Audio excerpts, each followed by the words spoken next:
Eu sempre tentei, de certa forma, responder a pergunta de se o dinheiro ele traz felicidade, né? Porque muitas pessoas acham que quando você tiver dinheiro, sua vida vai mudar e pronto, né? E agora sua vida se resolveu. E aí eu li uma definição sua sobre dinheiro que diz o seguinte: dinheiro não traz felicidade, dinheiro traz facilidade. E quando eu li isso daí, eu compartilho agora durante toda a vida para vários, milhares e milhares de primos, essa frase que eu peguei de você. Então, primeiro eu queria te agradecer por essa frase que define tão bem o que eu acredito também. E depois eu queria que você falasse um pouquinho sobre o que você acha dessa frase, né? Porque você passou essa frase, queria que você contasse um pouquinho a sua história.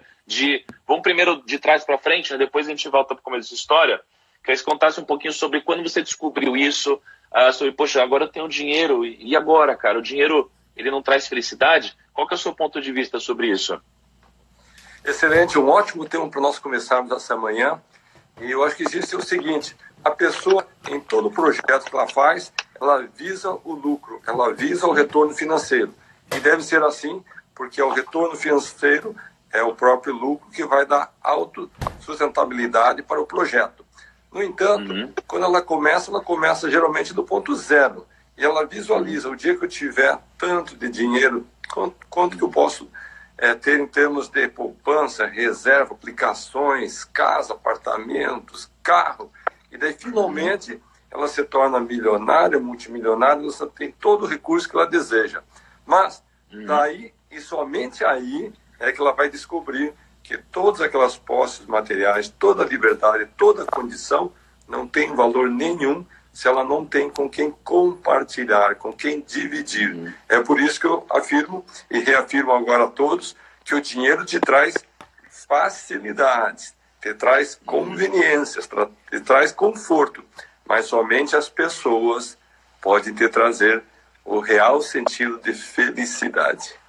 Caramba, cara, isso é muito forte, né? Porque eu lembro que eu vi uma palestra sua uma vez, e no final da palestra você mostrou um slide, assim, e você tem uma família grande, né, Carlos? Tem uma família muito grande hoje, né? Inclusive, hoje os seus negócios são tocados até junto com a sua família, né? Você tem esse pilar muito forte de família na sua vida, né? Eu acho que tem 3 pilares que me sustentam muito. Primeiro é a fé, e você conhece a minha trajetória desde os 12 anos. Meus pais conheceram os missionários da Igreja de Jesus Cristo, dos Santos dos Últimos Dias. Então, isso trouxe uma bagagem de fé muito grande.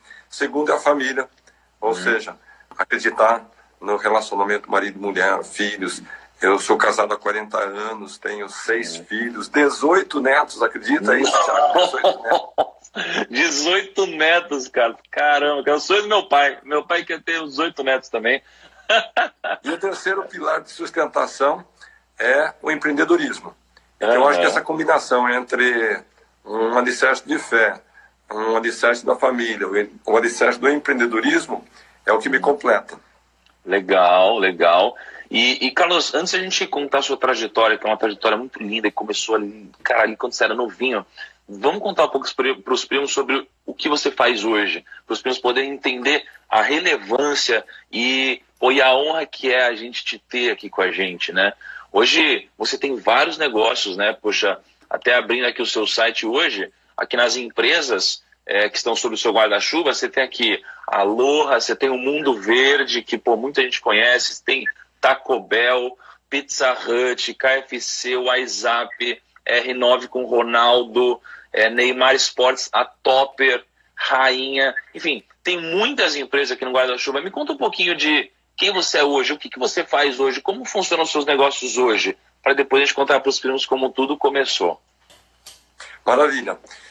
Então, felizmente, hoje, conforme você citou, hoje estou à frente de diversas, são mais de 20 empresas, uma que é muito relevante, que se chama Social Bank, que é um banco digital, onde você pode fazer transferências, receber recursos, você pode fazer transações em qualquer parte do mundo, na palma da sua mão. É um projeto magnífico. Eu tenho a satisfação de ter sido o precursor desse sistema no Brasil. Ele em si já é um projeto bilionário. Hoje, quando os bancos nos procuram, investidores, só se fala em termos de bilhões em cima desse projeto. Até essa semana saiu uma matéria na Exame dizendo que todo mundo quer ter um banco digital. E, Inclusive, Carlos Vilas já tem o seu banco digital. Então, qual que é a sensação de você estar à frente de todos esses projetos? Respondendo especificamente sua pergunta, Thiago. Eu acho que você precisa ter um projeto bem sucedido. E depois que você tem um projeto bem sucedido, você adquire a experiência, o know-how. Existe uma ciência de como tocar um negócio. Ou seja, de como ter um produto, de como promover esse produto, de como gerar a distribuição desse produto, como fazer essa operação ser lucrativa, ganhar escala, transformá-la num negócio, digamos assim, líder no seu setor. Então, acho que essa expertise nós adquirimos, não foi através de 1 ano, 2 ou 3, mas foram 30 anos de empreendedorismo. Eu comecei a empreender com 30 anos, você sabe, comecei do zero. Hoje já estou com mais de 60 anos, então essa bagagem de experiência acumulada é que nos dá essa condição. Agora, mais especificamente ainda, respondendo à pergunta original, como que é conduzir todo esse conglomerado de empresas? Somente é possível, Thiago, e estimados ouvintes que estão conosco sintonizados nesse momento, através de equipes de profissionais qualificados que assumem um objetivo, uma meta, um compromisso com o sucesso de cada operação. Ou seja, quem toca o Mundo Verde não toca Pizza Hut, quem toca Pizza Hut não toca a Ronaldo Academy, o WhatsApp, e cada uma das empresas tem sua própria equipe que gera a direção, que dá o caminho, que acompanha os resultados e finalmente traz o êxito de cada operação. Então, minha, digamos, função, meu papel é muito mais hoje institucional, é muito mais de dar o norte, é muito mais no sentido de ver o equilíbrio do todo do que estar diretamente ligado a cada uma das operações. Cara, é muito bonito o que você está falando e é bonito ver isso que foi criado, né? E só que você citou uma coisa, eu ia entrar na sua história, mas você citou uma coisa que eu não posso deixar de aprofundar um pouquinho, que você falou sobre existir uma ciência de tocar um negócio, existe uma ciência para você estruturar projetos, produtos, vender produtos, serviços. Eu queria que você falasse um pouquinho mais sobre essa ciência, Carlos, porque pensa assim, ó, os primos, eles são muito diferenciados, eles têm uma coisa em comum, isso daqui foi uma coisa que eu consegui pegar de todos eles são pessoas que eles querem vencer. Eles não são aquela pessoa que está acomodada, sabe? São pessoas que estão incomodadas com o ambiente que elas estão, ou pessoas que querem crescer, pessoas que querem acelerar o processo de crescimento. E você falou sobre existir uma ciência. Carlos, o que é essa ciência? Ou o que você poderia dizer de uma forma um pouco mais breve sobre isso? Ótima pergunta, agradeço você ter levantado esse aspecto, porque muita gente é apaixonado por fazer o que faz, mas ele é apaixonado pelo setor equivocado. Eu vou te dar alguns exemplos. Por exemplo, eu descobri que se um contador for abrir uma empresa, ele vai fazer a contabilidade perfeita daquela empresa. Pode ser que a empresa nunca dê lucro, mas a contabilidade vai estar perfeitamente registrada, até o prejuízo vai estar registrado. Se ele vem da área de tecnologia, ele vai se voltar totalmente para a área de tecnologia. Todo o movimento vai estar da forma mais moderna, digamos assim, vai ter toda a facilidade tecnológica dentro do sistema dele. Se por acaso ele veio da área de RH, a empresa dele vai parecer um convento de freira, cara. É uma paz, uma tranquilidade, todo mundo em harmonia, se sentindo bem. Agora, se o cara...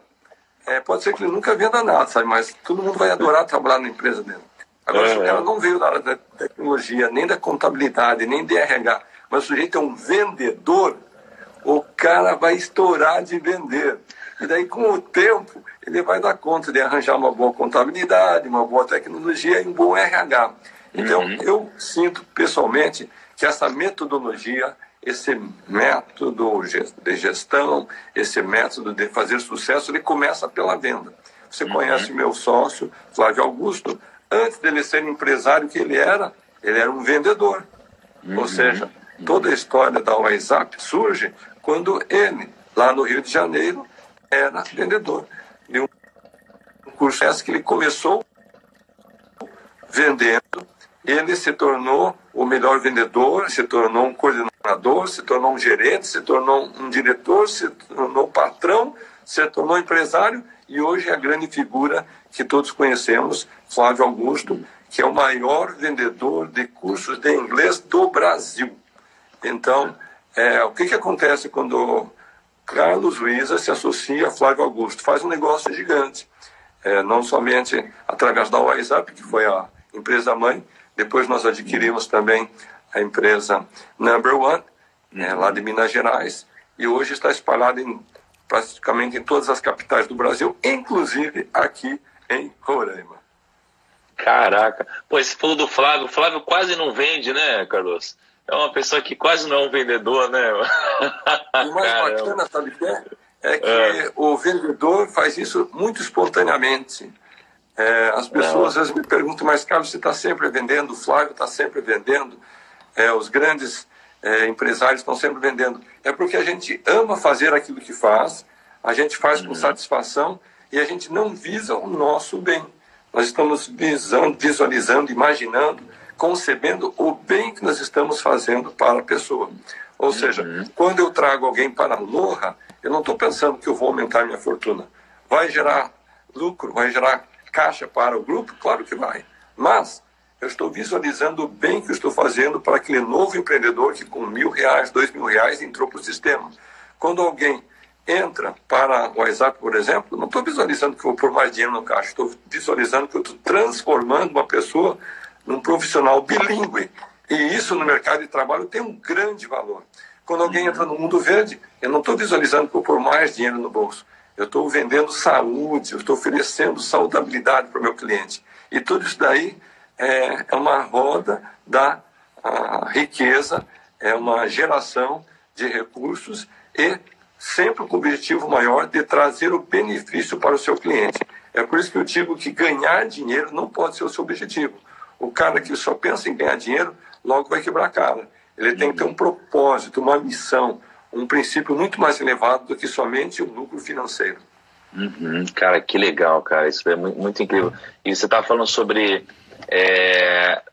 aquele negócio de aptidões, né? Você tem o cara que vende, você tem a pessoa que é contadora, a pessoa que está em formação tecnológica e tal. E eu lembro de um momento da sua história que você me contou em uma palestra, em que você disse o seguinte, que você, quando começou o seu negócio, você era um professor. Então, um problema quando você precisou escalar o seu negócio, ou seja, quando outras pessoas precisaram começar a fazer o que você fazia. E esse é o momento que o empreendedor tem que se adaptar, porque se você não tiver processos, se você não tiver treinamentos, você não consegue replicar o que você faz da melhor forma possível e você não consegue crescer o seu negócio, né? E antes de a gente entrar nesse ponto específico, Carlos, eu queria que você me contasse um pouquinho de quando você começou, cara. Qual foi a sua história? Você começou muito novo, né? Você começou sozinho, dando aula a você. Quantos anos você tinha? Como foi o processo de lá até aqui, Carlos? O que te formou? A semana passada, ou melhor, eu fiz uma palestra aqui em Boa Vista. Quem estava presente era o meu amigo da Operação Acolhida, que conheceram depois.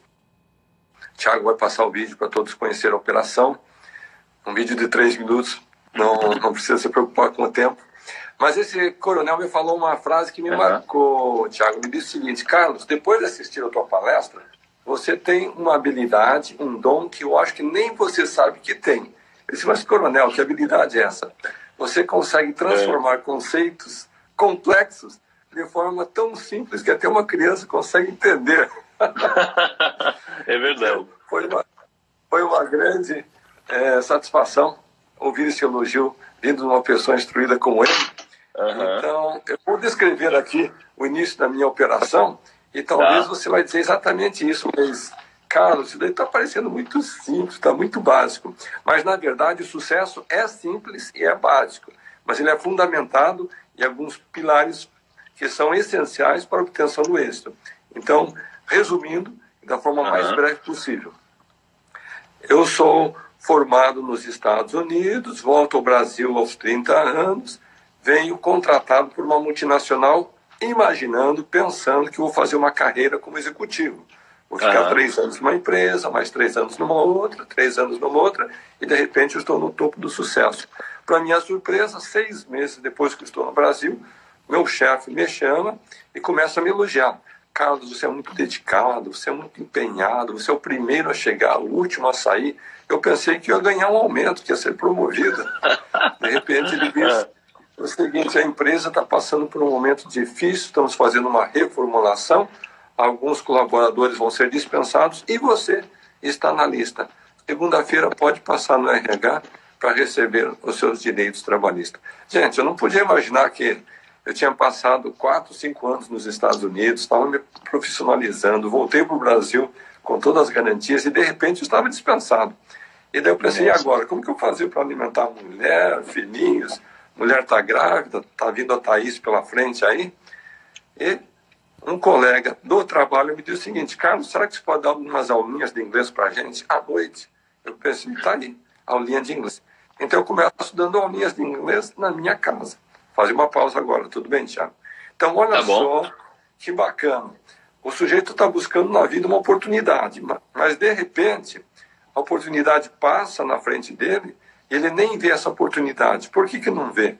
Porque ela aparece disfarçada. E como que essa oportunidade aparece disfarçada? Geralmente ela aparece disfarçada em forma de trabalho. Então o sujeito queria oportunidade, ele diz que só encontra trabalho, mas é no trabalho que ele vai encontrar finalmente a sua oportunidade. E foi assim que eu comecei, com 1 aluno, 2 alunos, 3 alunos.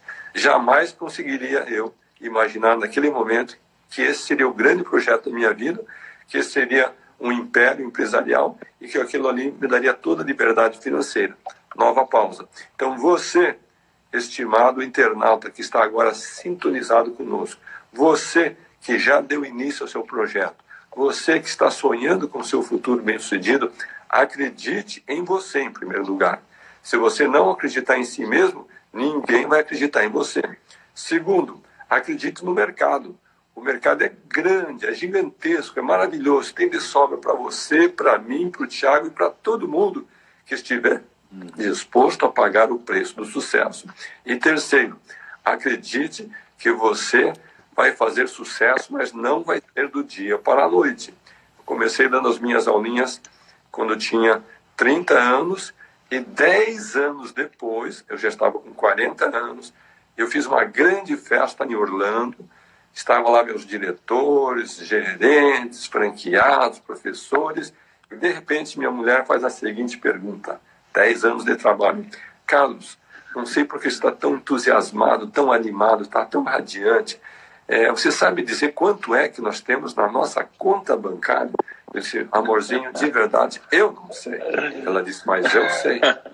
Então me diga, meu amor.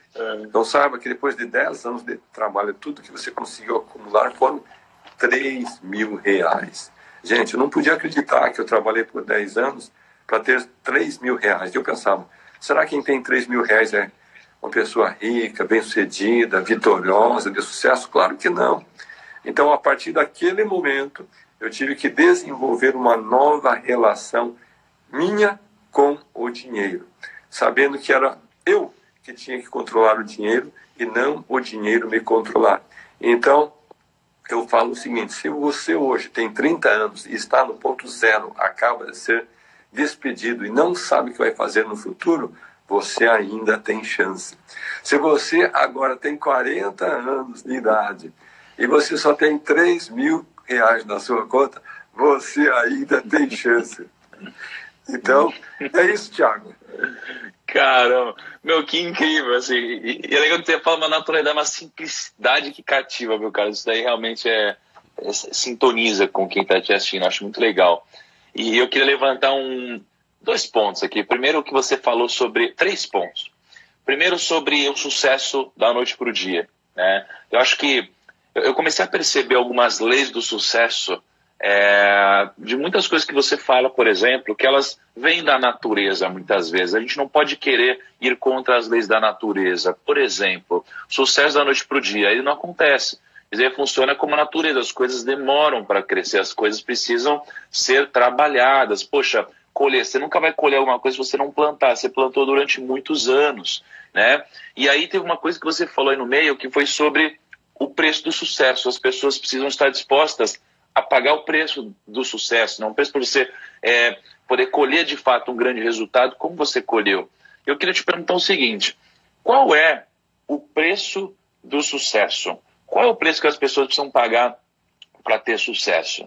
Né? E deixa eu só compartilhar um pouco do que aconteceu comigo para o meu sucesso, meu relativo sucesso, que são proporções diferentes, claro, do que você está falando, mas eu precisei sacrificar, por exemplo, o perfeccionismo, precisei sacrificar a necessidade de ser querido por todas as pessoas, precisei sacrificar a mediocridade para não fazer parte da média de fazer tudo igual às outras pessoas.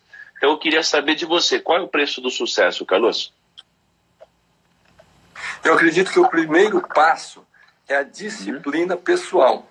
Ou seja, o indivíduo, o empreendedor, aquele que está à frente do projeto, ele tem que entender que ele tem as suas capacidades, ele tem as suas limitações, mas ele tem um elemento que é fundamental, que é escolha. E aqui eu vou ser bem específico. Você, em algum momento, teve que se disciplinar a todos os dias, 4h30 da manhã, estar em pé, para poder criar toda essa plataforma diferenciada que você estabeleceu. Ou seja, todo mundo acorda às 4h30? Claro que não, cara. Mas você estabeleceu essa disciplina e você trouxe seguidores consigo. Então, cada pessoa ele vai ter que descobrir qual que é a disciplina que ele vai ter, que vai diferenciá-lo da grande multidão e vai trazer, vai atrair gente para que possa seguir aquele perfil dele. Então, é claro que no início do projeto, todo empreendedor ele vai gastar muito mais tempo e vai gastar muito mais horas do que ele gasta depois que ele está bem sucedido. Houve um momento na minha vida empresarial que o meu expediente começava às 6 da manhã e terminava somente à meia-noite. Eu chegava em casa à meia-noite, minha mulher estava dormindo, os filhos estavam dormindo, eu saía de manhã às 6 horas, a mulher continuava dormindo, os filhos continuavam dormindo. Ou seja, foi um preço caríssimo que eu tive que pagar no início, sacrificando a própria família, o próprio ambiente do lar, a fim do negócio ganhar, sair da inércia. A frase seguinte, eu gosto muito que se aplica ao que nós estamos falando. A espaçonave, olha só, hein? A espaçonave gasta mais energia para vencer a força da gravidade e ir até o espaço do que toda a energia que ela gasta depois para ficar uma semana, 2 ou 3 e depois voltar à Terra. Então, muitas vezes, nesse início de projeto, é a maior força que nós temos que colocar no projeto para sair da inércia. Agora, depois que você vence essa inércia, daí você já consegue respirar mais tranquilamente. Eu vejo que é como se fosse a bicicleta, né? Assim, é muito mais difícil pôr a bicicleta em movimento do que se manter equilibrado em linha reta depois que você já pegou velocidade, né? Então, acho que toda vez que você vai começar algo novo, a energia que você coloca nisso, ela é muito forte, é muito grande. E depois é muito mais fácil no momento que você já está no caminho, já está na direção correta, já passou por essa barreira inicial, né? Isso realmente... Eu gosto muito do exemplo da bicicleta que você falou, porque todo indivíduo que aprendeu a andar de bicicleta em algum momento da vida, ele teve que correr o risco, ele teve que fazer algo novo, ele teve que subir numa plataforma diferente que ele estava habituado, e ele certamente caiu, ele certamente se machucou, ele certamente se questionou se ele ia querer ou não continuar andando de bicicleta. Então a pessoa também tem que estar preparada para, no início do seu projeto, levar alguns tombos, levar alguns revés, levar algum, sei lá, vai levar algum calote, alguém vai tirar vantagem dele, vai se aproveitar, ele vai ficar desestimulado, vai doer o coração, continuo, não continuo, vou, não vou, será que esse é o caminho? Até que ele vence. Agora, sabe o que é bacana, Thiago?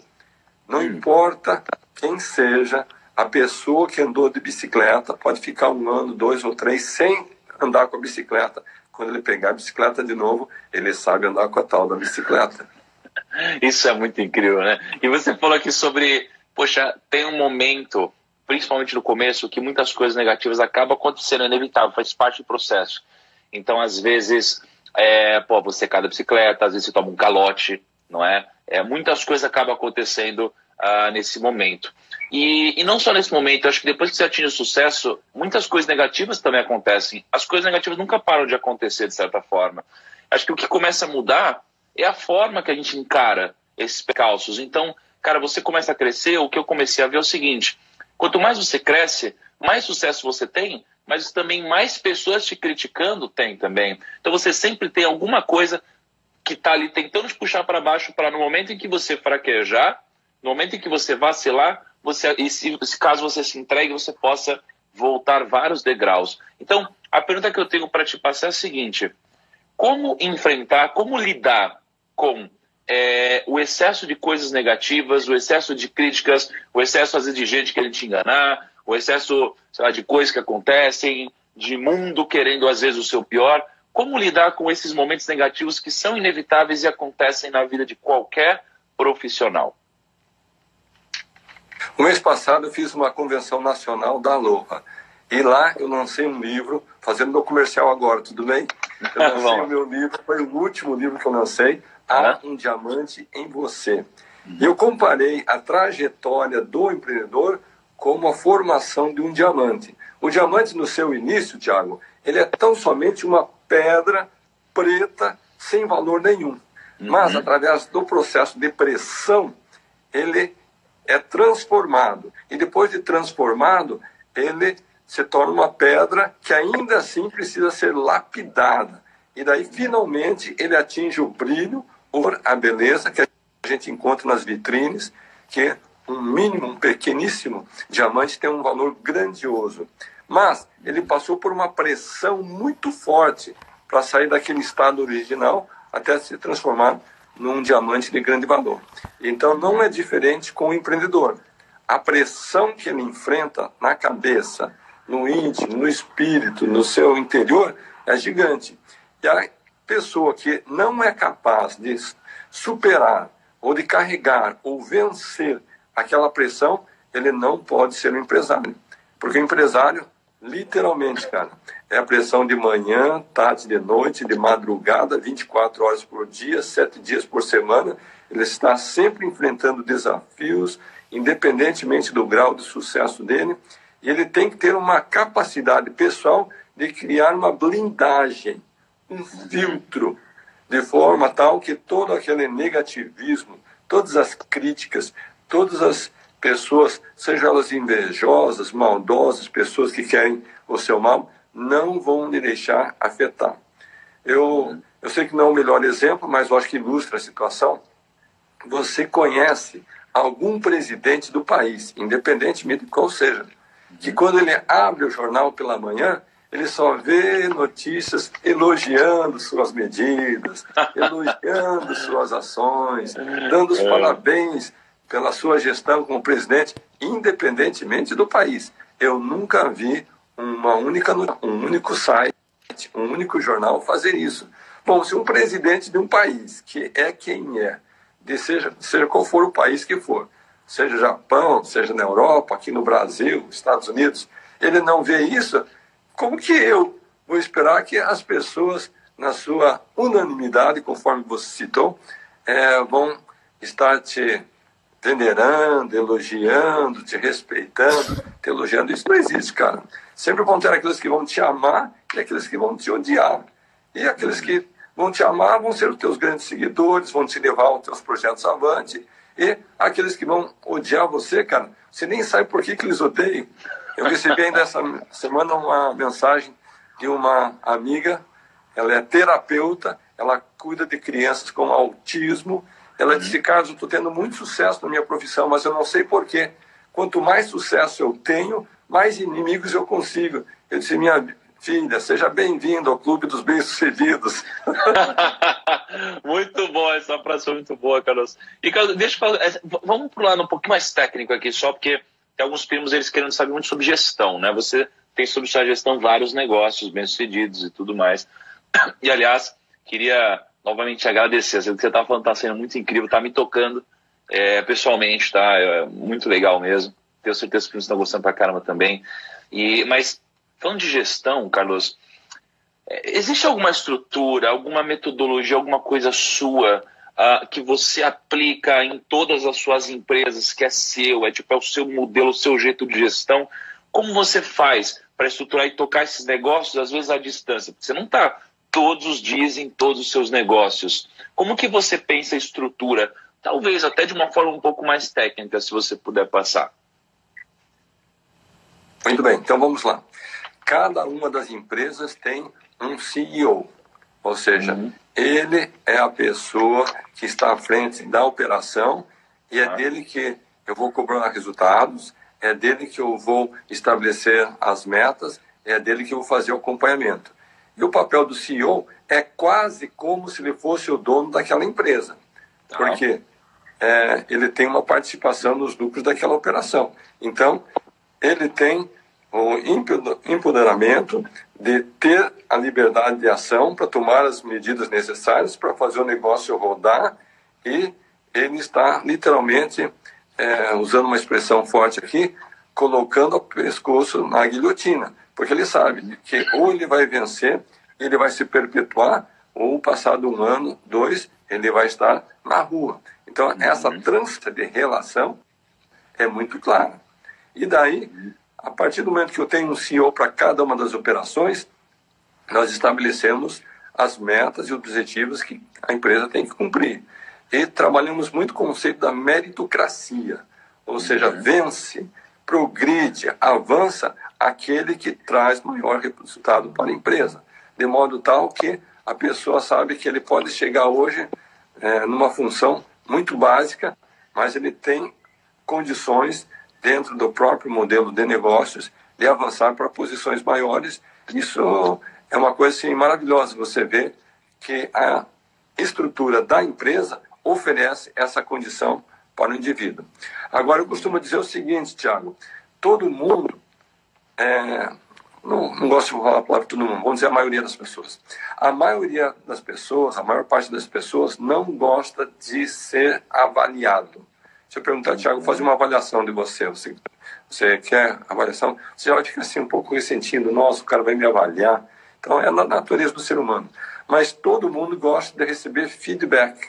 Olha que engraçado, cara. É a mesma coisa, só a palavra que mudou. Então, é verdade. Nós temos como prática de 3 em 3 meses reunir toda a equipe, cada uma das empresas, e fazer uma sessão de feedback. Ou seja, nós vamos elogiar, reconhecer, parabenizar as boas práticas e nós vamos dar feedback, vamos dar um retorno para aqueles aspectos, aqueles pontos que precisam de melhoria. Então, essa relação de transparência, esse acordo que nós estamos com foco no resultado e, ao mesmo tempo, vai ter essa prestação de contas, é fundamental para o êxito de qualquer operação. Legal, bacana. Não, muito bom. E você estava falando, eu vi que você fez um post, acho que foi ontem, inclusive de manhã, sobre o que você considera, né, práticas de empresas bem-sucedidas e que te levam ao sucesso.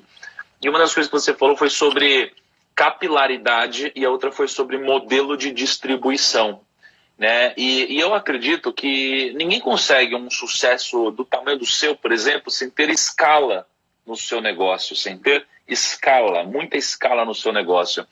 E pensando no primo que está começando, na prima que está começando aqui, o que você pode passar de insight para essas pessoas pensarem em escalar mais o negócio deles ou delas? Maravilha. Adorei a pergunta e talvez essa seja a peculiaridade ou a característica principal que explica o sucesso empresarial que obtive. Por quê? Vou voltar na origem, depois chego no tempo atual. A origem, Carlos, professor. Eu queria dar aulas e fazer disso o meu sustento. Então, baseado nos meus próprios princípios de estabelecimento de metas, eu coloquei uma meta para mim mesmo. Eu quero, como professor, ganhar 10 mil reais. O dia que eu ganhar 10 mil reais como professor, vou ser o professor mais feliz do Brasil. E para alcançar essa meta, o que eu fazia? Eu dava aulas de manhã, à tarde e à noite. Manhã, tarde e à noite. Segunda, terça, quarta, quinta, sexta, sábado também. Domingo não, que domingo é dia de ir na igreja. E seguindo essa metodologia, passado o tempo, eu estava ganhando 10 mil reais como professor. Só que daí eu tive um momento de crise. que acontece se Carlos resolve tirar um mês de férias? O que acontece se Carlos fica doente por um mês? Qual que vai ser o seu resultado no final daquele mês? Zero, não vai ganhar nada. Então pensei, não posso imaginar que o meu sucesso vai estar baseado nesse modelo. Foi aí que deu um insight. Então você precisa multiplicar, você precisa ter a capacidade de modelar o que você faz de forma tal que outras pessoas possam fazer o mesmo e elas tenham a sua margem de lucro e parte daquele lucro venha para você. Então, faço uma pausa e volto agora para a situação de você, pequeno empreendedor que está começando o seu negócio e está visualizando um futuro empresarial. Tente imaginar, independentemente de qual seja a sua atuação, seu mercado, seu produto ou serviço, como é que uma outra pessoa pode fazer exatamente o que você faz e ter o retorno financeiro que você tem e parte daquele retorno venha para você. Então, já posso até ler o pensamento de alguns que estão sintonizados conosco hoje de manhã. Mas, Carlos, se eu passar o meu segredo para o outro, ele vai me roubar a ideia. E daí não vai me passar nada. Gente, esse é o primeiro passo do fracassado, sabia? Verdade. A pessoa que é fracassada não acredita no outro, não confia no outro, pensa que vão roubar, que vão passar a perna, que vão tirar vantagem, que vão de alguma forma te passar para trás. Então vou contar uma coisa aqui que é muito clara na minha mente. Claro, tem gente maldosa, tem gente que te passa para trás, que te rouba, que faz só sacanagem. Tem? Claro que tem. Mas tem muito mais gente boa, gente honesta, gente sincera, de princípios, de valores, pessoas do bem. E são essas pessoas que você vai buscar no mercado. E essas daí vão ser fiel ao teu modelo, vão te remunerar, vão seguir as tuas regras, vão seguir o teu modelo e vão acreditar no futuro que você está visualizando. Pausa e fundamental agora. Para que isso aconteça, amigo, em primeiro lugar, você tem que estar bem sucedido. Depois que eu ganhei 10 mil reais como professor, eu sabia que qualquer professor do Brasil podia ganhar 10 mil reais, desde que seguisse a mesma fórmula. Agora, não podia também eu ganhar 1.000 e prometer para o meu parceiro que ele ia ganhar 10 mil. Isso não existe. Não existe a pessoa criar uma fantasia sem ter vivenciado aquela fórmula. Eu só posso oferecer aquilo que eu tenho. Aquilo que eu não tenho, eu não posso oferecer. Caramba, legal isso daí. É incrível o que você fala. É simples e tão profundo e pega em tantas dores aqui dos primos das primas e algumas até em dores minhas. Eu queria te perguntar o seguinte, Carlos, até por causa do horário, né, que daqui a pouco, coitado, né, eu vou te segurar o dia inteiro aqui. Mas eu queria te perguntar o seguinte, não, na verdade, duas coisas, tá? Três coisinhas rápidas para a gente finalizar. A primeira que eu queria perguntar é o seguinte, como que é a sua filosofia, como que você lida com dinheiro? Pensando em termos de, poxa, o que eu faço com o meu dinheiro, etc. E eu queria que você transportasse isso para os primos e primas que estão começando agora, como eles deveriam pensar em termos de dinheiro, não em onde colocar investimentos, tá, mas mais em termos de filosofia, sabe? O que você faz com o seu dinheiro, como você pensa, gasto, investimento, etc. Como você pensa nisso hoje e como isso aqui poderia ser transportado para os primos e primas que estão em um estágio talvez um pouco mais inicial em relação ao seu? Eu vou falar pessoalmente e vou falar empresarialmente, tudo bem? Tudo ótimo. Então vamos lá. Conforme eu citei, quando eu estava no ponto zero, 30 anos atrás, eu queria ganhar 10 mil reais dando aulas de inglês. E eu cheguei um momento que ganhei 10 mil. Depois, com os meus parceiros de negócio, com os meus professores e outros que estavam se unindo ao modelo de franquias, nós passamos a ter mais capilaridade, ganhar escala, e a minha renda foi aumentando. 10 para 20, 20 para 30, 40, 50, 100, 200, 300 mil, e todo esse recurso estava à minha disposição. E conforme eu citei, trabalhei 10 anos e faturei muito, gente. Ganhei muita grana. Acontece que tudo que eu ganhava, eu gastava. Seja pessoalmente, seja para a empresa, seja para fazer o negócio crescer, de modo tal que eu ficava com zero. Então, a minha relação com o dinheiro só aconteceu uma grande mudança depois de 10 anos de projeto. Quando a minha mulher me questionou que eu só tinha 3 mil na conta, e a partir daquele momento eu li um artigo que dizia como fazer a gestão do seu dinheiro. E que o artigo ensinava? Que aquele que vence financeiramente, ele tem que determinar, pré-estabelecer, pré-fixar uma margem de lucro que ele quer ter da sua operação. Não importa se fosse 10, 15, 20, 30%. Então, a partir daquele momento, foi que eu estabeleci para mim uma margem que cada vez que eu recebia uma fatura, um novo dinheiro entrava para minha conta, imediatamente na sua origem eu fazia a separação. Chamei o meu contador, diretor financeiro, senhor Gilberto Baroni, ele disse: Baroni, a partir de hoje, toda a grana que entrar aqui, 15%, você vai colocar nessa conta e você vai esquecer que ela existe. Mas o que você vai fazer com essa grana? Esquece, Baroni, não se preocupe o que eu vou fazer, só vai ficar naquela conta. Então, hoje eu digo para você, gente, graças àquela determinação que eu tive, a consciência que me deu e também a disciplina de manter essa prática ao longo dos anos, eu saí de uma conta de R$3.000 para uma conta milionária. O mais importante, você pode fazer o mesmo, se seguir essa mesma disciplina. Esqueça o que você vai fazer com o dinheiro, só pegue uma parcela dele e não espere até o final do mês, do trimestre, no final do ano. Recebeu a grana no dia, no ato, já separa. E aquela conta só vai crescer, crescer, crescer. Então, esse é pessoalmente falando. Empresarialmente falando, o que você faz? É a situação que eu tenho hoje. Eu tenho recursos, e daí eu tenho que escolher o que eu vou fazer com o meu recurso. Então, 30% desse recurso está aplicado em moeda forte, no estrangeiro, com garantia de receita, porém com um retorno mínimo. Mas eu sei que aquele dinheiro nunca vai desaparecer, vai se perpetuar e moeda garantida. 1/3 dele está voltado para investimento do estate, ou seja, bens imóveis. Imóveis de primeira linha, não vou comprar uma casinha na esquina para alugar, esse não é o conceito, tem que ser imóveis top, geralmente chamado AAA, então já tem um contrato de vários anos, com garantia de retorno. E se você tem um espírito empreendedor, como é o TNA de Carlos Wieser, uma parte desse recurso vai ser destinado para a abertura de empresas, desenvolvimento de empresas e expansão dos negócios. Caraca, nossa, Will, que porrada, meu, muito legal. E aí, pra gente ir no final, pô, você tem vários livros lançados que eu vi aqui, e você tem um livro que me chamou muita atenção, e porque eu tenho um livro aqui que chama Do Mil ao Milhão, não é? Que eu lancei ele em novembro, pô, é best-seller e tal, desde que eu lancei ele tá na lista da Veja. E você tem um livro que chama Do Zero ao Milhão. Do zero ao milhão. Você é mais inteligente, cara. Você já começou no 1000. Eu comecei do zero. É nada, muito legal. E aí eu tava pensando em duas coisas aqui. Primeiro, eu queria que você passasse pra gente o principal aprendizado desse livro, que você compartilha lá. Ou seja, como sair do zero e chegar até o milhão. E segundo, eu tô pensando aqui, o que você acha de, não sei se você toparia, em você assinar alguns livros desses para eu sortear pros primos depois no meu Instagram. Você toparia a gente fazer isso daí? Super aprovado, super aprovado. Legal, então primos, é isso aí.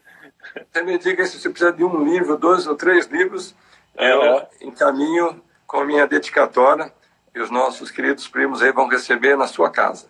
Muito bom, então vamos fazer com 3 livros então, Carlos. Depois, quando chegar os livros na minha casa, eu pego e aí eu vou postar uma foto no meu feed do Instagram pra gente sortear pros primos e presentear 3 primos sortudos aí, tá? E Carlos, e qual que é então esse aprendizado? Como que a pessoa sai do zero e vai até o milhão? Ou caso você já tenha falado, só para contextualizar, né? Muito bem. Então eu vou contar uma experiência que eu vivenciei há, 20 anos, quando eu lancei o livro Desperte o Milionário que há em você. E naquela semana eu fui entrevistado pelos principais meios de comunicação desse país. Um repórter da TV Bandeirantes colocou o microfone na minha frente e disse: Carlos, você acredita que todos podem ser um milionário? Cara, essa pergunta me gelou naquela hora.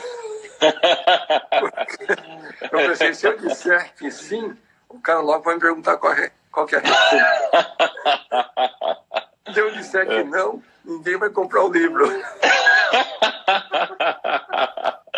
E aí, agora estamos entre primos aí. Qual que é a realidade, cara? Então, nós estamos aqui num ambiente reservado, né, cara? Não tem quase ninguém aqui, cara. Não tem ninguém aí, ninguém vai publicar a resposta. Então eu vou contar para vocês aqui no ambiente reservado. Cara, eu enrolei. E eu não me contentei com a minha própria resposta, mas eu saí daquela entrevista com a pergunta da cabeça. E daí, a partir daquela semana, quase toda semana, eu ouço a mesma pergunta. E hoje, felizmente, eu tenho a resposta para te dar. Sim, todos podem se tornar um milionário, baseado em 3 condições. Primeiro, você precisa ter o desejo de alcançar esse objetivo. Ninguém vai ser milionário simplesmente porque caiu um paraquedas com R$1 milhão na sua casa. Não é assim que acontece. Mas o desejo apenas não basta. Ele tem que ter a capacidade de transformar aquele desejo num projeto comercial capaz de atingir o mercado em larga escala. Repito, hein? Um projeto comercial capaz de atingir o mercado em larga escala. E, em terceiro lugar, ele tem que praticar esse conceito que eu citei há pouco, de parte daquilo que você ganha não te pertence. Parte daquilo que você ganha pertence à formação do seu patrimônio futuro. Mas se você nunca parar para formar o seu patrimônio futuro, você nunca vai ter. Então, qualquer pessoa que tiver o desejo, tiver o projeto comercial, e ele tiver o compromisso, a disciplina de poupar, guardar, reservar parte daquilo que ele ganha, ele vai atingir o seu primeiro milhão, segundo milhão, terceiro, quantos ele quiser. Caraca, muito legal. É engraçado que o que você falou aqui tem muita relação com o que eu leio de Napoleon Hill, assim, tem muitas leis de Napoleon Hill que se aplicam a isso. Pode você ter desejo, que ele chama de entusiasmo, né? Muito legal, é muito legal, concordo com os 3 e palavras muito sábias aí vindo da sua boca. Carlos, para a gente finalizar, já coitado de você e dos primos, eu queria que você passasse uma última mensagem para os primos, qualquer coisa que você quiser passar para eles, para a gente finalizar essa live. Queridos primos, queridas primas que estão sintonizados, é uma grande satisfação estar com você nessa manhã. Você certamente tem um futuro brilhante. Eu, em primeiro lugar, quero dizer que eu acredito no seu potencial, na sua capacidade de realização, e você certamente está diferenciado da grande multidão. O simples fato de você estar sintonizado toda semana, estar buscando esse conhecimento, buscando essa qualificação, esse investimento pessoal, já demonstra que você é uma pessoa diferenciada da grande multidão. E hoje eu tenho a satisfação de estar envolvido, participando de uma missão humanitária aqui em Roraima, que fazemos o acolhimento das famílias que atravessam a fronteira e auxiliamos essas pessoas irem para outras partes do Brasil, onde existe emprego, condição melhor de vida, educação para os filhos, tratamento